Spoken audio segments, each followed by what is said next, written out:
Welcome back to The Explainer. So today we're diving into one of the biggest, most pressing mysteries in the corporate world right now. It seems like organizations everywhere are just rushing to hand out enterprise generative AI licenses like Halloween candy. But here's the mystery, right? Why doesn't buying all those expensive licenses magically create actual business value? I mean, it's kind of like buying a gym membership and expecting instant abs. No way, right? Let's figure out what's really going on here. Actually, I want to challenge you directly, right off the bat. Think about your own workplace. Is your organization's massive investment in AI tools genuinely paying off?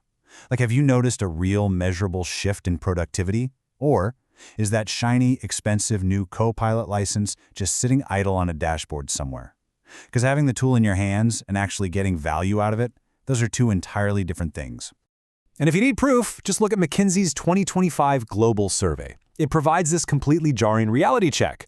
A massive 88% of organizations are reporting regular AI use in at least one business function. So literally almost everyone is deploying it. But, and this is a big but, only 39% are reporting an actual enterprise-level financial impact. EBIT impact, to be specific. Oh, and nearly 2/3 haven't even started scaling AI across the enterprise yet. So the crucial takeaway here, use is spreading way, way faster than value. So where exactly is the disconnect? Well, that brings us to Section 1, the AI license illusion.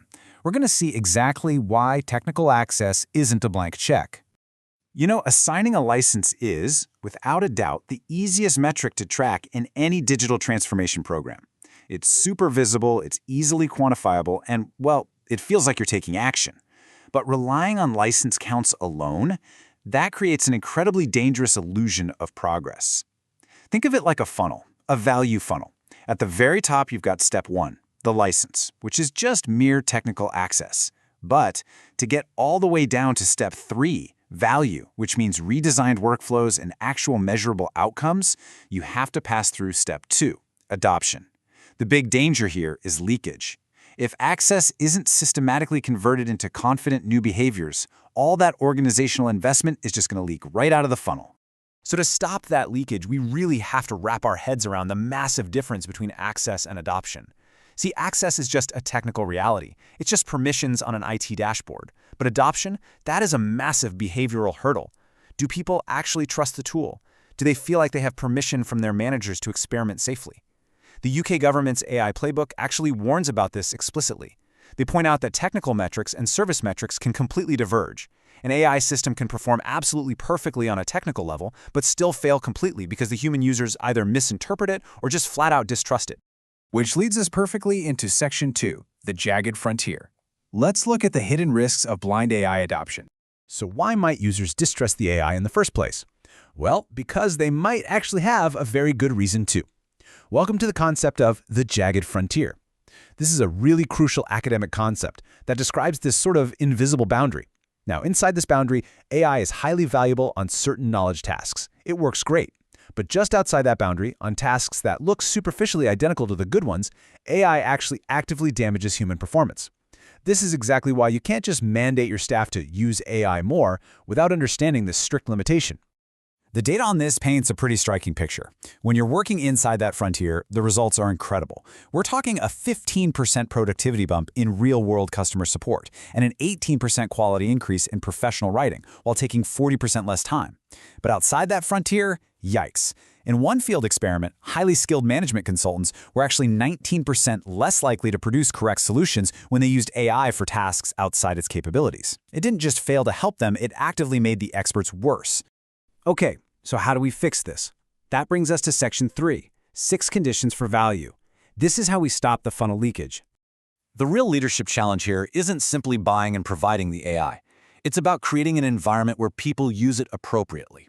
So, condition number 1 for fixing our leaky funnel, a trusted technical foundation. Simply put, you absolutely have to clean your data. AI is really only as good as its information environment. If your organization's files are just full of duplicated, outdated, or over-permissioned content, giving people AI just turns it into a giant accelerator of confusion. And that's exactly why frameworks like the NIST AI Risk Management Framework emphasize mapping your context and measuring risk first. Moving on to condition number 2, relevant use cases. You've got to target high-friction tasks instead of just running on generic enthusiasm. Real AI value always starts with real work and real pain points. Leaders need to urge their teams to focus on repeatable, high-friction stuff. Things like summarizing long documents, drafting emails, searching for internal policies, or onboarding new hires. By zeroing in on these specific inefficiencies, you're making sure your team stays safely inside that AI capability frontier we just talked about. Condition 3 is all about skills and confidence. Knowing how to write a good prompt, that's really just step 1. Staff fundamentally need to understand the AI's limitations, and crucially, they need to recognize when not to use it at all. Leaders have to start treating AI literacy as an ongoing, continuous capability program, definitely not just some one-off launch seminar you attend on a Friday afternoon.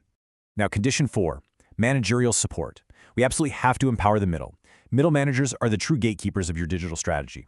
They're the ones who actually decide if people have the time to experiment or if these new workflows are even going to be accepted on the floor. But as evidence from the Harvard Business Review points out, AI adoption often completely overloads middle managers. They get tasked with all these new duties, like validating AI outputs or coaching their teams, but they usually receive absolutely no formal support themselves. Bottom line, if you want value, you have to support the managers overseeing the change. Condition 5, safe communities. We have to remember that AI adoption is fundamentally a social process. People generally don't learn from reading dry manuals. They learn from sharing prompts with coworkers and, honestly, most importantly, from peer failure stories. Like, hey, I tried this and it totally hallucinated. The UK AI playbook explicitly recommends creating sandboxes and safe shared spaces. That is exactly how you move a team from isolated random tinkering to true organizational learning. And finally, condition 6, outcome-based measurement. We really need to demand a shift in focus here. It's time to move away from those basic vanity usage statistics, just counting who logged in this week, and start looking at real value metrics. You have to be willing to ask the hard questions. Did a process actually get faster? Did the amount of rework fall? Did the customer or citizen experience actually improve? Because if you can't confidently answer yes to those, well, your license just isn't delivering value. All right, that brings us to our final part. Section 4, the local leadership mandate. It's all about directing the saved capacity. So, while the big enterprise platforms provide the tool itself, the actual transformation, that always happens locally, right, within teams and daily workflows. And that leaves local leaders facing an incredibly critical question. If a tool like Copilot saves your team time, what exactly should that time become? Do we use that newly released capacity for faster throughput, maybe deeper customer engagement? Do we use it to finally clear out a massive backlog? Or do we create more space for complex human judgment? Because if you don't explicitly direct where that saved capacity goes, the value simply evaporates into thin air. Ultimately, it all boils down to this really fantastic quote. The milestone is not when a license is issued. It is when staff can point to a meaningful improvement in their working day or in the service they provide. I love that. True success is felt by the humans actually doing the work, not by a sterile dashboard sitting in IT procurement. The organizations that ultimately win this race won't be the ones that hand out the most licenses the fastest. For sure, they'll be the ones that effectively connect that technical access to real, redesigned work. So I want you to take a hard look at your own strategy right now. What do you think will make the greatest difference in your organization? Is it just getting access? Is it training, leadership support, or doing the really hard work of finding that perfect, specific use case? It's time to evaluate your own value funnel, figure out exactly where your investment is leaking, and ask yourself one final question. Are you just buying a tool, or are you actually buying a better way to work? Thanks for joining, and I'll see you in the next explainer.